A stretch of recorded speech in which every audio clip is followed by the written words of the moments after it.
Hello বন্ধুরা, কেমন আছেন আপনারা? আশা করি সবাই ভালো আছেন। তো আজকে একটা গুরুত্বপূর্ণ বিষয় আপনাদেরকে বলার আছে। তো গুরুত্বপূর্ণ বিষয়টা হলো, এখন তো আকছার বাড়িতেই জয়েন্ট ছাদ হচ্ছে। ওই জয়েন্ট ছাদের মধ্যে একটা ছাদ আগে হয়, একটা ছাদ পরে হচ্ছে, এরকম করে জয়েন্ট আকছার বাড়িতেই হচ্ছে। তো এই জয়েন্ট ছাদের জন্য ওই যে মিডিলের পয়েন্টে যে চিরফাটটা হয় না, ওই চিরফাটের মধ্যে এখান দিয়ে জল রসে যায়। তো জল রসে যাওয়ার ফলে রাজমিস্ত্রিটাকেও অনেক কিছু প্রবলেম থাকে। সে রাজমিস্ত্রি দিয়ে সে জায়গাগুলো রিপেন্টিং করা হয়। রিপেন্টিং করার পরও সে জায়গা দিয়ে জল ঢুকছে। তো আমি এরকম চিরফাট অনেকগুলো কাজ করেছি। তো পার্টি আমার সঙ্গে কিভাবে কন্ট্যাক্ট করে পেয়েছে জানি না এখন। তো আমি আজকেও যাব। তো কাজটি হবে বল্লভীপুরে, একটা কাজ হবে। তো ওই বল্লভীপুরে পার্টি আমাকে জেনেছে আমি এরকম কাজ করেছি। তো সাকসেসফুল এটা খবর পেয়েছে পার্টি। তো আমাকে ডেকেছে ওই জায়গাটা সাকসেসফুল করতে আমি যাব। তো ওই ছাদের মধ্যে আমরা এই জিনিসটিকে লাগাবো আমরা। এটা হচ্ছে একটা ফাটারি এক ধরনের কেমিক্যাল। তো এই কেমিক্যালটা লাগাবো, তার মধ্যেখান দিয়ে ড্যাম প্রুফের কেমিক্যাল মারবো। তো ড্যাম প্রুফের কেমিক্যাল মারলে সে জায়গাটায় আর জল ধরবে না কিংবা ড্যাম বাসবে না। প্লাস এই কেমিক্যালটা মারলে ফাটার মধ্যে দিয়ে ফাটটা আর থাকবে না। তো আশা করি জলটা অনেকটাই গড়িয়ে সাইডে বেরিয়ে যাবে। তো এই ফাট দিয়ে আর জল ঢুকবে না। তো প্রথম থেকে শেষ পর্যন্ত আপনারা ভিডিওটি দেখবেন, দেখলেই আপনারা সব বুঝতে পারবেন। আর চ্যানেলটিকে সাবস্ক্রাইবার করবেন, অবশ্যই আমার পাশে থাকবেন, লাইক ও কমেন্টের মধ্যে সব কিছু জানাবেন। তো চলুন আপনারা দেখে নেবেন আমি কীরকম ছাদের কাজটা করছি। বন্ধুরা, আমরা এখন চলে এসেছি বালিগুড়ি থেকে বল্লভীপুর, ভিতর দিকে একটা গ্রাম। তো এই গ্রামে এসেছি এখানে। তো পার্টির বাড়িতে একটা প্রবলেম আছে। প্রবলেমটা হচ্ছে আপনাদের দেখাচ্ছি।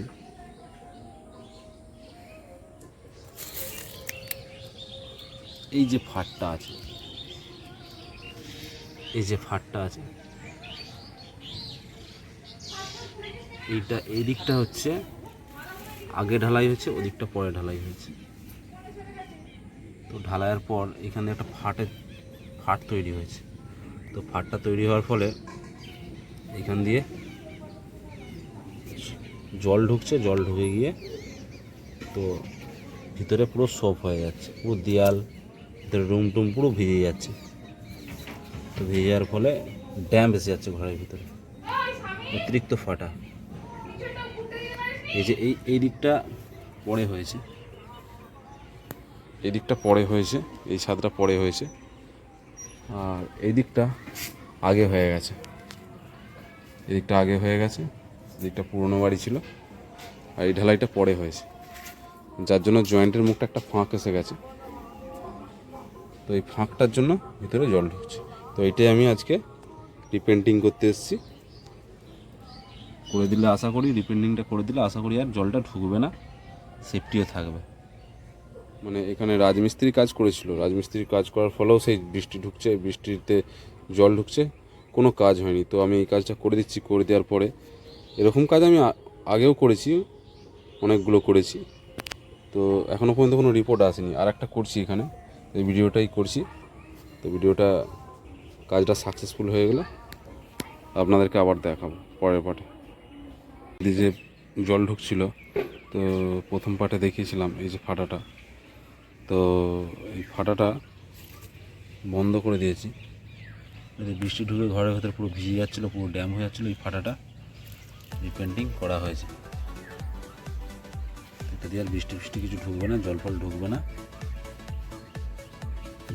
ফাটাটা দিয়ে মেন জলটা শোধ করছিল। রিপেন্টিং করে দিয়েছি, ভয়ের কোনো কারণ নেই। আশা করি আর জল ঢুকবে না। এই দিকটা পরে ঢালাই হয়েছে, এদিকটা অনেক আগে ঢালাই হয়ে গেছে, যার জন্য উঁচু নিচু ছিল, যার জন্য একটা চিরফাট এসে গেছিলো। এই সেই চিরফাটটা আপনারা দেখে বুঝতেই পারছেন। এদিকের ঘরটা পুরনো ঘর, দোতলার ওপরে অ্যাডভেস্টারের ছাউনি। আর এদিকটা হালফিল হয়েছে, নতুন হয়েছে। তো দুটো ঢালাইয়ের জয়েন্ট মুখে যে চিরফাটটা হয় না, ওই চিরফাটটাই হয়েছিল, এটা দিয়ে জলটা ঢুকছিল। এই সেই চিরফাট, ভয়ানক জিনিস এগুলো, খুব ভয়ানক জিনিস, যেগুলো রাজমিস্ত্রি দিয়ে করলেও তারপরেও জল সব করে কিংবা ভিজে যায়, দেয়াল পুরো ড্যাম্প হয়ে যায়। করে দেওয়া হয়েছে, আশা করি আর কিছু হবে না।